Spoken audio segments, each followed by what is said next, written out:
From News 9, this is breaking news. News 9's Sylvia Corkill in place outside the federal courthouse. She was in the courtroom as the verdict against Joe Exotic was read. Let's go to Sylvia right now for the very latest. Sylvia?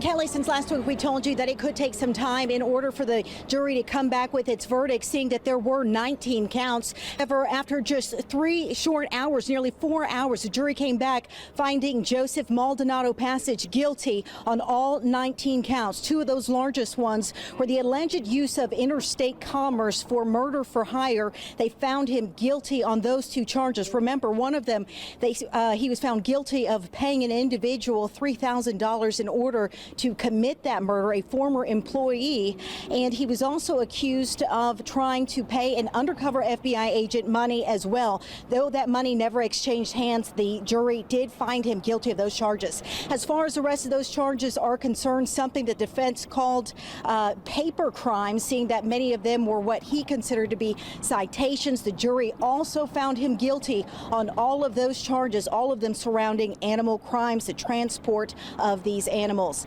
Now, as far as the statement is concerned, we did speak with the defense's attorneys earlier today. They told us, regardless of the outcome, they would not give comment. They would not make a statement. Right now, we are waiting for prosecutors. We're hoping to be able to speak with them after this case. As soon as we learn some more information, we'll be sure to pass it along to you. Do want to note that today in court, Joe Passage was stoic the entire time, even as the verdict was read. Sylvia Corkill, Oklahoma's own News 9. Sylvia, any reaction from anyone else there in the courtroom, surprise or otherwise?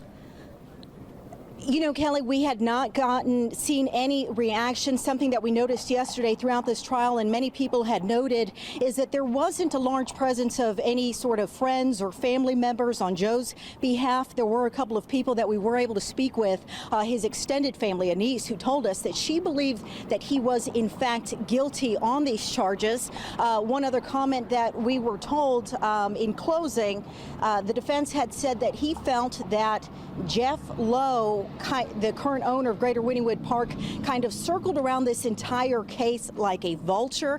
However, he has not been charged with any of these crimes.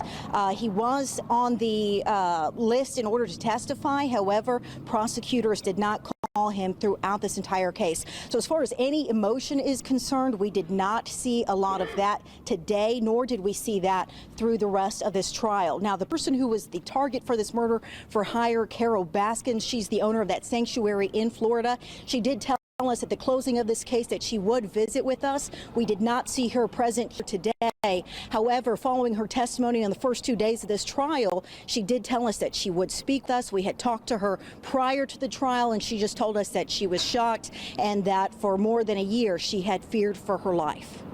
All right, Sylvia, good work down there. We'll see who talks out there on the sidewalk out front of the federal courthouse here in just a few minutes when the courtroom is fully released there and everyone has made it out of the building. Joe Exotic, Joseph Passage, his actual name, but Joe Exotic, better known as, guilty on especially 2 counts in a murder for hire plot, but several also animal trafficking counts. He has been locked up since his arrest in the fall, and he will go back to lockup for a long time, at least 10 years perhaps on each of those murder for hire counts carries. We'll see what happens with that. We'll have the latest coming up for you on News 9 at 4 o'clock.